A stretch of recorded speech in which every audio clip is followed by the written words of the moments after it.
We work with grandmothers to improve the lives of women, girls and children. This is what we do at Grandmother Project. At the first glance, when one thinks about the challenges that women, girls and children face, maternal and child mortality, limited access to education, early and forced marriage, female genital mutilation, focusing on grandmothers seems quite bizarre. But one needs only to travel to southern Senegal, where Grandmother Project works, to understand not only the rationale for such a choice, but also the incredible benefits that it can bring about.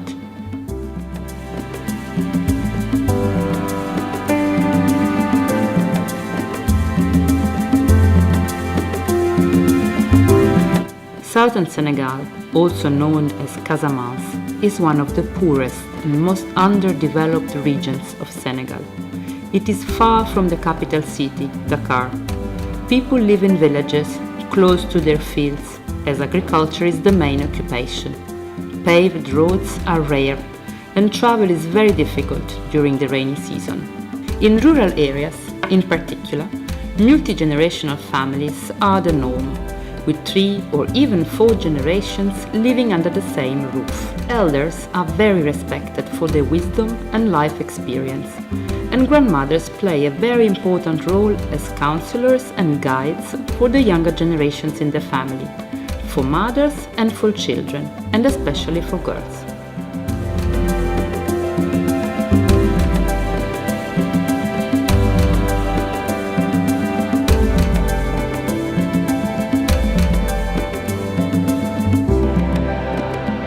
Younger women rely on their mothers and mothers-in-law when they are pregnant and when they are caring for their young children.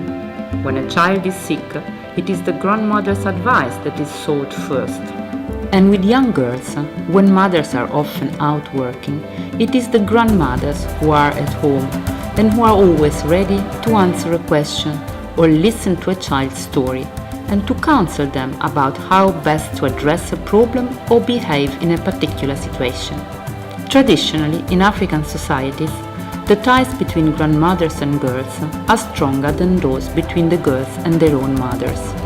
This feature makes the grandmothers a perfect ally to help girls address the challenges they face, starting with the fact that the education of girls is valued less than that of boys.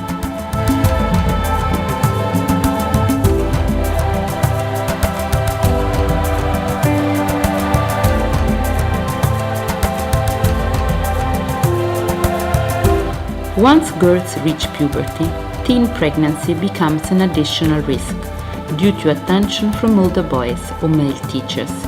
A family greatest fear is that their unmarried daughter will become pregnant, bringing shame and other difficulty to the family. The risk of teen pregnancy is commonly the reason why families choose not to send their daughters to secondary school. Secondary schools are in bigger villages. So, most girls who continue beyond primary school will need to walk long distances or even live away from home, out of family supervision and control. For many families, therefore, taking girls out of school and marrying them off is a preventive strategy, a protection from the risk of shameful teen pregnancy. And despite girls' desire to continue their education, they most often have little say in these family decisions about their lives, their well-being.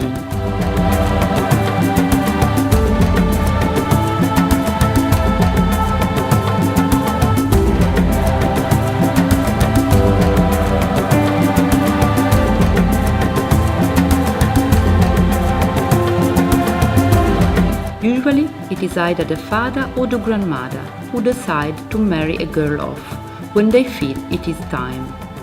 Elder women are very respected in both the family and the community.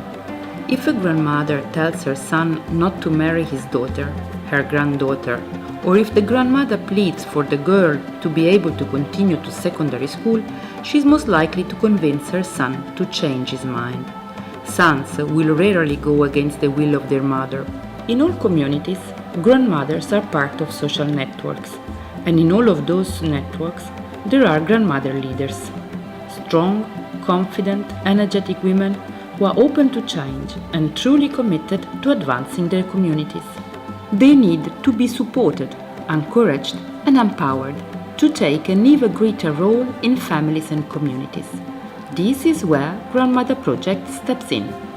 Grandmother Project has built on the traditional role of these senior women, using an innovative approach that helps communities to move towards modern ideas and principles of gender equality, respect for children, empowerment of girls and women, while at the same time preserving the positive aspects of local culture.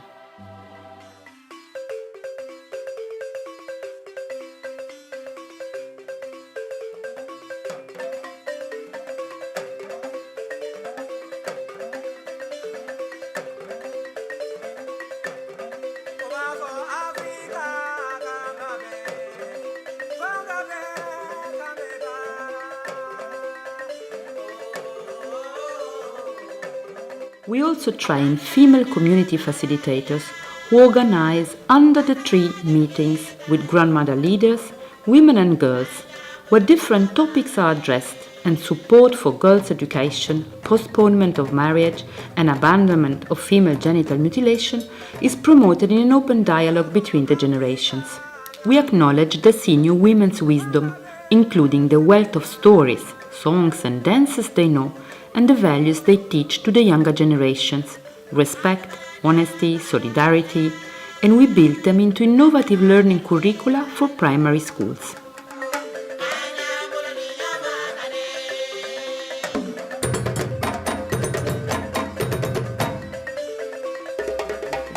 Then we facilitate grandmothers and teachers training workshops so that they can collaborate to encourage girls to stay in school and help them avoid early marriage and teen pregnancy. With the help of grandmother leaders, the Council of the Elders, religious leaders, teachers, girls and boys leaders, Grandmother Project facilitates large community gatherings or intergenerational forums that are an occasion for all community members to discuss important issues related to girls' holistic development and to brainstorm on how to improve girls' lives and help them to succeed in life.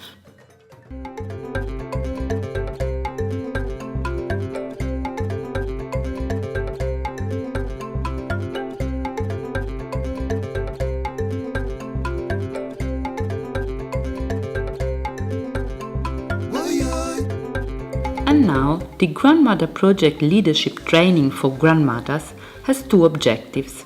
First, to provide current information dealing with issues on which their advice is traditionally recognized, such as maternal and child care, nutrition and reproductive health. And second, to further empower grandmothers to play an even stronger leadership role in the community.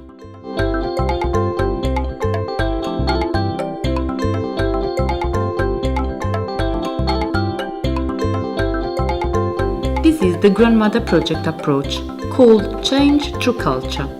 It's a participatory approach that is constantly monitored to better understand the social dynamics that lead to positive change, to continuously assess the impact of the activities carried out, thus learning and improving our methodology along the way.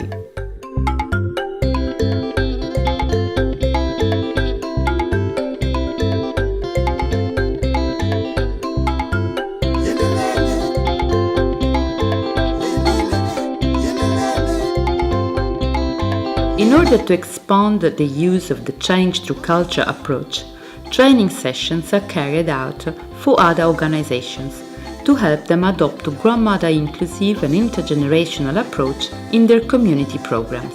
This approach has been used in various countries, from Mauritania to Uzbekistan, from Nicaragua to Uganda, from Albania to Sierra Leone. The time has come to recognize that grandmothers can be a resource for development, in particular when a change in social norms is needed. Changing social norms is essential when women and girls are concerned. Grandmothers can use all their influence to mobilize the entire community, including men and boys, to lay the groundwork for a better life for women and girls.